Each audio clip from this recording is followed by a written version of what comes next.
Eu costumo dizer que um dos assuntos preferidos dos jantares inteligentes é falar mal de religião. É chique afirmar que as religiões são opressoras e atrasadas. Destruir a fé é um passatempo de intelectuais cheios de razão. Enquanto isso, pregamos a harmonia entre as crenças e o debate patina no lugar comum. Deus, por sua vez, segue alheio à banalidade e continua sendo um dos conceitos filosóficos mais elegantes. Para se falar de Deus, é necessário ser de fato inteligente, e isso é que o senso comum não imagina.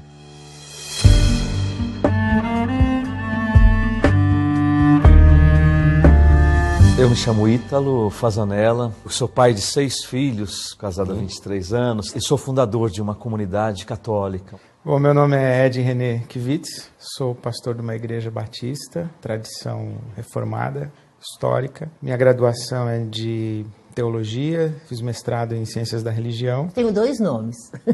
2 nomes? Eu tenho um nome de batismo, que é Libertad, de família espanhola, e tenho um nome que eu recebi num ashram lá na Índia, de um mestre Osho, que é Bhavya. É Ma Dhyan Bhavya. Ma quer dizer senhora de si, Dhyan quer dizer meditação, e Bhavya é potencialidade. Então, meu caminho seria desenvolvimento da potencialidade pela meditação. Meu nome é Jaime, eu tenho 46 anos, sou casado, sou pai de 2 filhos, trabalho com informática, sou gerente de TI. Em termos religiosos, eu não tenho nada. Você é ateu? Eu sou ateu. Sempre foi? Não, foi um processo de crescimento. Tá.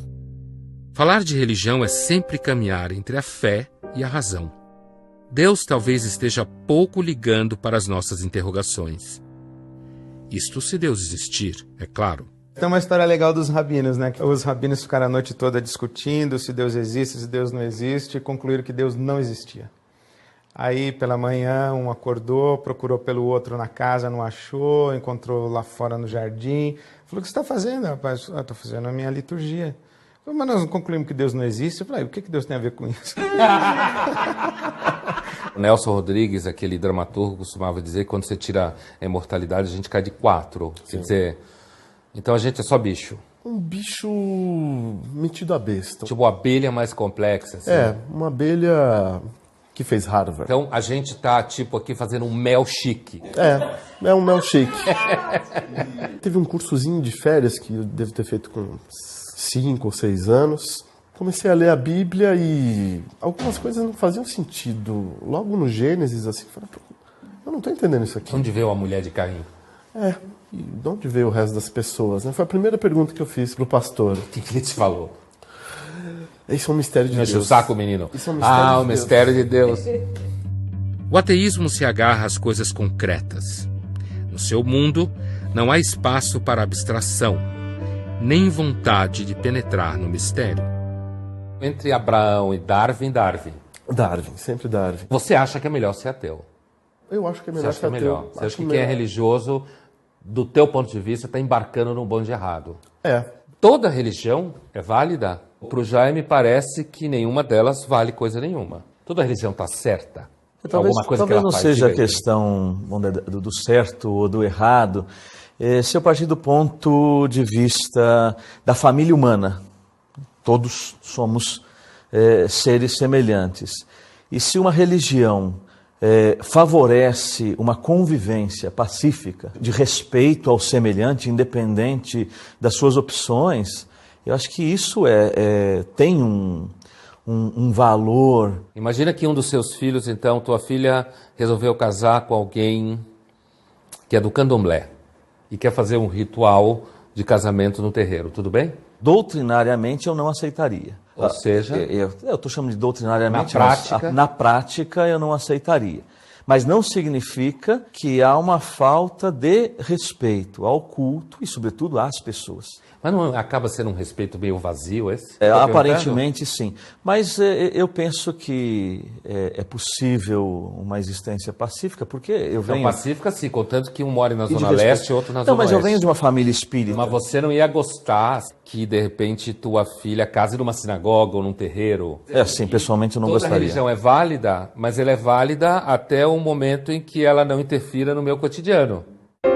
Com medo de sermos vistos como intolerantes, evitamos briga e brincamos de relativistas, dizendo que cada um tem sua verdade. Mas diante de problemas concretos, os conflitos logo aparecem. A última vez que eu me vi nessa situação, eu tomei um pau lascado, que eu falei que não era, que eu achava que tinha religião que fazia mal, experiência religiosa que fazia mal. Existe uma contradição entre as religiões. Se você faz uma opção por A, você não pode tolerar o B. Eu estava na Bahia num congresso de diálogo interreligioso. Eu não consigo entender como que um padre reza uma missa e coloca o pai de santo dentro do altar e lava a escadaria da igreja do Bonfim com as entidades e Jesus no meio. Para mim isso é uma confusão lascada.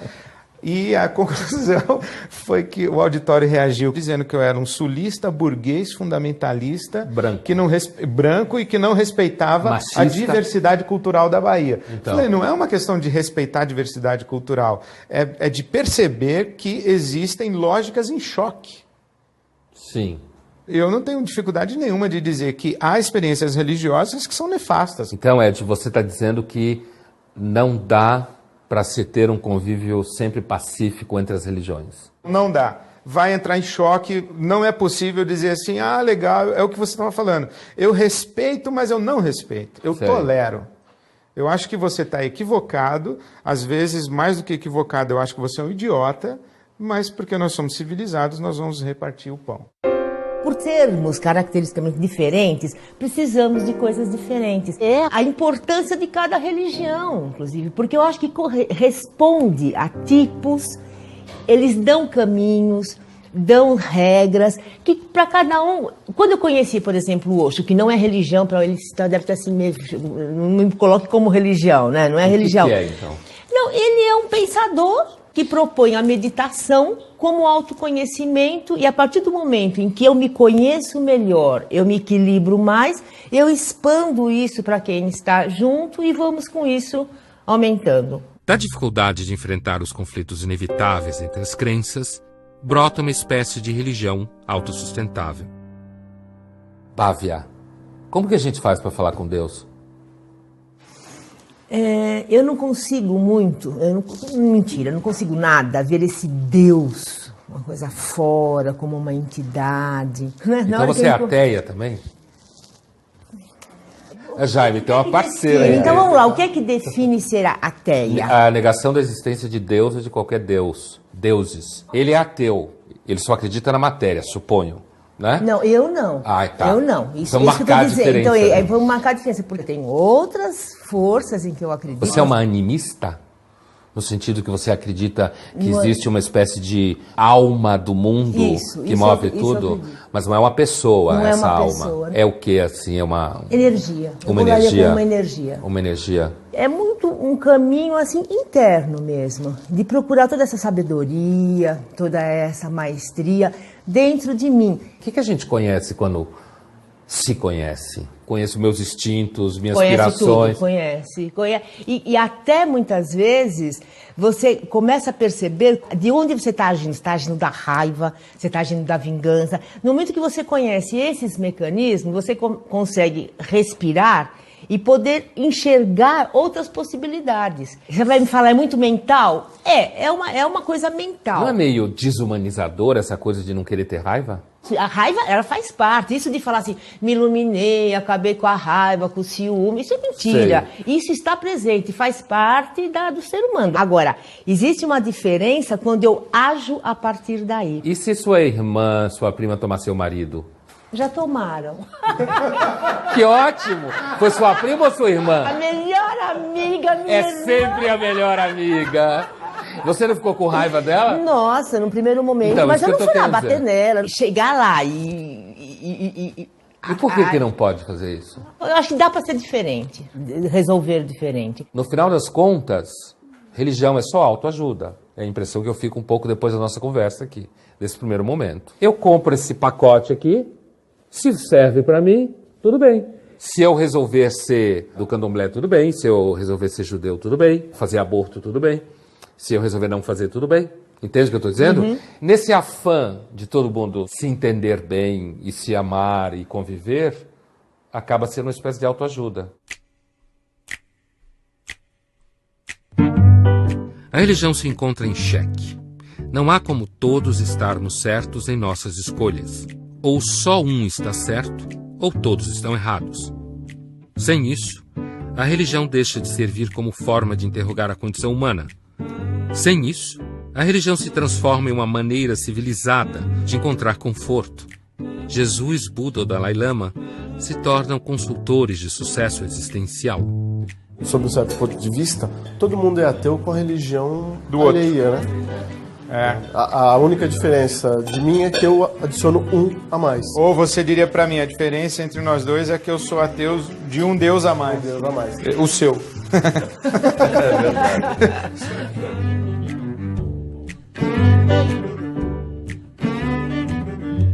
Não só de pão vivo homem, mas também do verbo. Do verbo. Vou brindar com o suco, porque eu não bebo nada de álcool, nada. Bom, a gente se perdoa. Sim. Você, Ítalo, que experiência religiosa é essa que você teve? O que aconteceu? Você viu um milagre? Não, talvez poderíamos chamar de um milagre de uma transformação da minha vida. A questão da separação dos meus pais não foi o grande motivo, mas eu acho que colaborou para que eu tivesse uma adolescência, uma juventude um pouco mais rebelde. Mas uma rebeldia, assim, muito, talvez, rancorosa, ir contra tudo e todos, contra o mundo. E aí você começa a aprontar muito. Aí eu comecei a beber, comecei a fumar, a juntar comprimidos com bebida, em excesso. Começamos a entrar na maconha. Eu sempre acreditei em Deus, mas Deus, um Deus longe, distante. Mas algo começou a mexer dentro de mim e começou a me dar alguns outros critérios na vida, né? Aquilo que eu vivia, alguns valores, começaram a perder sentido. Você é um Lázaro? Em que sentido? Estava morto e ressuscitou? Sim, nesse sentido, com certeza. Eu me senti assim, uma vida nova. Eu sou a ressurreição e a vida. O que crê em mim, ainda que esteja morto, viverá. Assim disse Jesus a Maria, antes de ressuscitar Lázaro, morto há 4 dias. Na fé cristã, somos todos Lázaros. Outra passagem bíblica que trata do renascimento para uma nova vida acontece quando Paulo está a caminho de Damasco. Ao cair de seu cavalo, Paulo recebe a visita de Jesus e se torna cristão. Ed, você acha que falta o Jaime pegar o caminho de Damasco? Não, acho que falta o caminho de Damasco pegar ele. A discussão racional a respeito da fé é uma perfumaria. É uma distração e é uma evidência de busca. Eu vejo isso em mim, eu discuto muito racionalmente a minha fé, eu convivo com muita dúvida, mas as minhas dúvidas não me impedem de crer. Eu tenho tudo para ser ateu, mas eu não consigo ser. Eu reparei. Eu reparei. Muitos elementos... Eu falei para você que as mesmas angústias que você tem, eu tenho, mas não me impedem de crer. Uhum. Então eu acho que a experiência espiritual, ela acontece. Mesmo quem nega a Deus convive com Ele o tempo inteiro, nem que seja para negá-lo. Na hora de compartilhar o pão aparece uma questão fundamental. Dizer que é Deus quem escolhe os que creem significa dizer que os ateus não são escolhidos. São os ateus que não acreditam em Deus? Ou Deus que não acredita nos ateus? Os seres humanos creem em alguma forma de sobrenatural. Desde a pré-história a gente tem índices disso. Você acha que esses caras estão tudo viajando na maionese? Eu acho. Alguma tribo que não teve contato com a civilização, no meio do Quênia, vê passar o avião e procura uma explicação dentro do conjunto de crenças dele. O que falta a eles? Falta o conhecimento. Então ele procura encaixar aquilo que ele viu dentro do pequeno universo dele. Então você prega o ateísmo. Você prega o ateísmo no sentido de que Fé é falta de conhecimento. Sim. Nos jantares inteligentes, a religião é ilusão e Deus está morto. Religião não define caráter. Mas define QI? Não define QI também. Não define QI. Você não se torna automaticamente burro por acreditar no grande pão de mel cósmico que vive na nebulosa do cavalo. Pão de mel? Isso é exagero. Eu adoro pão de mel. Mas aí você exagera. É uma religião que eu pretendo fundar, o grande pão de mel cósmico. Nos jantares inteligentes não se crê em Deus, mas na nutricionista. O ateísmo ataca Deus, mas seu novo oráculo é a ciência. Bem que o filósofo Nietzsche avisou que a próxima parada seria a fé na ciência. O que você acha desse argumento do pão de mel cósmico como absurdo da religião? É um exagero, né? Você falou brincando.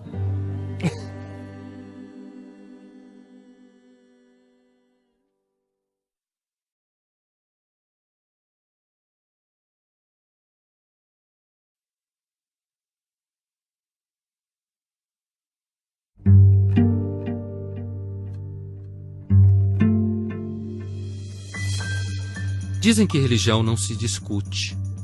Talvez essa seja uma maneira de evitar os impasses que surgem quando se fala de religião. Imagina que tua filha resolveu casar com alguém que é do candomblé. Na prática, eu não aceitaria. Não é uma questão de respeitar a diversidade cultural, é de perceber que existem lógicas em choque. Diante do problema, algumas soluções parecem as mais simples. Uma delas é associar religião à ignorância. O que falta? Falta o conhecimento. Fé é falta de conhecimento. Sim. Outra maneira de fugir do conflito é investir na espiritualidade, essa espécie de religião autossustentável, que nos protege da angústia e ao mesmo tempo das críticas, onde todos são aceitos, onde todo mundo é bonitinho. É o que, assim, é uma... Energia. Eu colocaria como uma energia. Uma energia. Deus é uma das maiores preocupações humanas. Por isso a filosofia faz perguntas sobre a religião. No século XVII, por exemplo, um filósofo muito famoso chamado Blaise Pascal, matemático, ele fez um argumento onde você tem um católico, então crente, argumentando com um libertino, como se falava na época, que é um descrente, em que ele tenta provar, então, para o descrente, no primeiro momento, que é racional apostar na existência de Deus. Se você investe na existência de Deus e você morre, e Deus não existe, morreu, acabou. Se você investe na ideia que Deus existe, e chega lá, Deus existe, então você investiu um pouco e ganhou a eternidade. Se você investiu na ideia que Deus não existe, e não viveu segundo a vontade de Deus, morreu, chegou lá, topou com Deus, ele falou, agora você vai pagar o que você fez. Na realidade, o nome desse fragmento na obra do Pascal é infinito nada. Toda vez que você aposta contra o infinito, você perde. Né? Tem um detalhe que, em geral, escapa na famosa aposta de Pascal. O libertino concorda com o filósofo que, do ponto de vista de uma aposta, é melhor acreditar em Deus. Mas ainda assim ele não consegue ter fé. Pascal então responde, não é a razão que leva a Deus, mas é Deus quem escolhe os que vão conhecê-lo. O caminho de Damasco talvez não seja para todos. Há pouco o Jaime fez uma comparação entre igrejas, crenças e, por exemplo, a religião do pão de mel cósmico. Isso, o grande pão de mel cósmico. O que você acha desse argumento do pão de mel cósmico como absurdo da religião? Eu acho que ele não é um absurdo da religião, eu acho que ele é um absurdo da condição humana. A ciência também já acreditou em pão de mel cósmico. Né? Então a ciência mudou de ideia, não só a igreja mudou de ideia, a ciência muda de ideia. Por definição, a ciência tem que mudar de ideia. Se ciência é a descoberta da realidade, decifrar a realidade, então ela vai mudar de ideia. Então quando ela muda de ideia, a gente vai dizer, pô, aquilo que ela deixou para trás é pão de mel cósmico. Então eu acho que a condição humana é passível de acreditar em qualquer coisa, inclusive pão de mel cósmico. Mas daí a comparar a crença em Deus na crença no pão de mel cósmico é um exagero, né? Você falou brincando. Me fala mais sobre isso. Porque assim, você pegar, se você pega a crença em Deus, você tem civilizações construídas a partir da crença em Deus. Você tem processos históricos, você tem argumentos plausíveis tanto quanto. Às vezes também eu acho que a discussão Deus existe ou Deus não existe, voltando à história dos rabinos lá de manhã, acaba sendo uma discussão para ver quem tem o melhor argumento ou quem é mais inteligente, mas não afeta a realidade de Deus, entende? A condição humana vai acreditar em qualquer coisa, inclusive na ciência. Falar de religião para além do senso comum envolve riscos. Podemos descobrir que, em situações concretas, o convívio entre as crenças não passa de uma farsa. Quando se discute Deus com palavras de ordem e frases feitas, perdemos de vista a tradição que as grandes religiões carregam. Por outro lado, se Deus é pão de mel, não há o que debater. O ateísmo militante revela sua face pueril.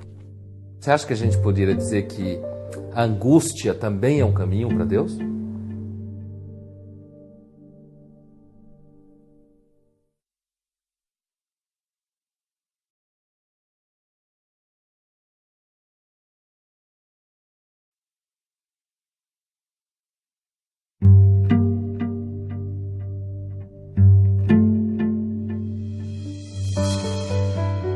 A religião pode se tornar o conforto, uma espécie de muleta para viver. A religião pode tornar a vida mais difícil pelo temor do pecado, pela culpa e a perspectiva do inferno. A religião não torna a vida mais fácil. Ela a torna mais misteriosa e dramática. Crer ou não crer? Jaime, depois dessa nossa conversa hoje, você sai mais ateu do que entrou aqui? Você reforçou a sua hipótese de que as religiões são, na realidade, crenças sem substância? Reforça. Tudo que a gente debateu, tudo que me fez pensar mais, mostra que potencialmente eu estou no caminho certo. Você acha que ser ateu é mais fácil? Eu acho que sim. Porque nós que seguimos uma religião, apesar de toda a liberdade que a gente segue, mas existe uma pressão moral para a gente se manter dentro de uma linha, dentro de uma ética, e que nem sempre é fácil, né? Agora, quando eu não acredito e não tenho parâmetros que devem me guiar, eu penso que é mais fácil. Então, no final das contas, ao contrário de ser mais difícil, é mais fácil ser ateu. Sim. Gozado, eu tenho a sensação que é mais solitário também. É mais assim, eu sozinho tenho que dar conta de mim. Então, pode ser mais fácil, tudo, mas é mais... exige, eu acho que uma força maior. Percebo, assim, pessoas que eu convivo, que tem aquela coisa... Pode deixar, porque Deus vai resolver por mim. Não, eu vou ter essa força, eu vou receber ajuda na hora certa. Eu acredito nisso. Então eu percebo que, ao mesmo tempo, é um amparo, sabe? É uma coisa assim de alguém te dando a mão. Eu tenho uma imagem que eu vivi, eu tinha 5 anos, fui atravessar a rua, segurando na mão do meu pai muito alto, com aquela capa balançando. Eu nem olhei se vinha carro ou não, porque era tão certo que ele ia me guiar e ia atravessar na hora que ele podia, que, sabe? Então eu sinto assim que tudo bem, não tem talvez essa cobrança, não sei o quê, mas é um caminho mais solitário e, portanto, exige mais de você com você mesmo. Você concorda? Tem que se bancar com mais... Não, porque eu não penso na experiência religiosa como segurar na mão do papai para ele atravessar a rua comigo. Eu penso na experiência religiosa como um caminho para eu aprender a atravessar a rua. Eu acho que toda experiência religiosa que mantém dependência e mantém infantilidade, ela é nociva. Sei. Né? Então não tenho essa percepção. Você acha que a gente poderia dizer que a angústia também é um caminho para Deus? Eu acho que é o único caminho para Deus. Não só pode, como é o único? Eu acho que é o único. Qual o problema da religião? A vida não combina com religião. A complexidade da vida, da existência humana, da realidade do universo, da própria alma humana, da interioridade humana, isso é tão complexo que não cabe em nenhum sistema religioso. Em algum momento não vai bater. Aquele sistema organizado que lhe ofereceram, quando você começa a viver, não vai bater, e quando não bate, você é jogado na angústia. Ou você vai para a alienação e para a negação, ou você vai para o ceticismo completo, ou você tenta fazer uma síntese dessas possibilidades. A religião pode se tornar apenas uma defesa ao flertar com o relativismo e o existencialismo, e assim ficar chique. Uma forma de fugir do vazio que nos espreita. Muito bem. Que bom. Obrigado. Deus abençoe vocês. Inclusive o Jaime. Amém. Obrigado. Obrigado. Em que acreditar? Em Jesus? Em Buda? Na ciência? Em energias? Mas religião é mais do que um manual de autoajuda. Ela é uma forma de pensamento no deserto, um grande encontro com o nada. E é justamente nesse nada que está a revelação. Para um tema tão controverso, eu esperava um pouco mais de embate, de choque, de conflito. Me incomoda a estar ao lado de um ateu. Eu diria que talvez eu seja a parte mais disposta a aprender. Enquanto isso, eu fico com as evidências que existem, ou seja, nenhuma. A pessoa ela está além, sabe, da religião que ela pode professar, do partido político, tudo, tem uma coisa que é de uma integridade que independe disso. Eu acho que eu gostaria de falar isso, que o debate a respeito da fé em Deus, ele acaba sempre se degenerando para uma crítica a respeito da religião.